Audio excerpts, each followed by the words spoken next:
अस्सलाम वालेकुम दोस्तों, क्या हाल है। उम्मीद है कि आप लोग सब खैर खैरियत से होंगे। दोस्तों, पहले की तरह एक और रिश्ता लेकर आपकी खिदमत में हाज़िर हुआ हूँ। उम्मीद है कि ये रिश्ता भी आपको पसंद आएगा। इस रिश्ते की तफसील में जाने से पहले आपसे एक छोटी सी गुजारिश है कि मेरे इस चैनल को सब्सक्राइब करें और बेल आइकन के बटन को प्रेस करें ताकि मेरी नई वीडियो का नोटिफिकेशन आपको मिल सके, और मेरे इस चैनल को लाइक भी करें। तो दोस्तों, चलते हैं इस नए रिश्ते की तरफ। तो ये एक मेल का रिश्ता है जिसकी उम्र 44 साल है। ये डॉक्टर हैं। 20 साल हुए हैं इनकी शादी को, लेकिन कोई औलाद नहीं। इसकी बीवी इससे 11 साल बड़ी है, जिसकी वजह से कोई भी चांस नहीं है कि इनकी कोई औलाद हो सके।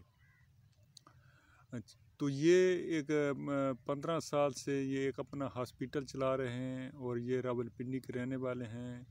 घर और हॉस्पिटल एक ही जगह पर है। इसके 7 भाई हैं। 2 भाई अमेरिका में हैं, एक भाई आर्मी के मेजर हैं, एक भाई कुवैत में हैं और एक भाई जो है वो उसके 13 स्कूल हैं।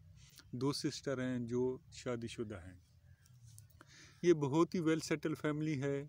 ये बहुत ही अमीर तरीन इंसान है और अल्लाह पाक का दिया इसको सब कुछ है, लेकिन अगर कोई चीज़ नहीं है तो वो इसकी औलाद नहीं है। इसकी बीवी बड़ी होने की वजह से इसकी औलाद नहीं हो सकी। ये दूसरी शादी करना चाहते हैं, कोई ऐसी खातून जो तलाक याफ्ता हो और गरीब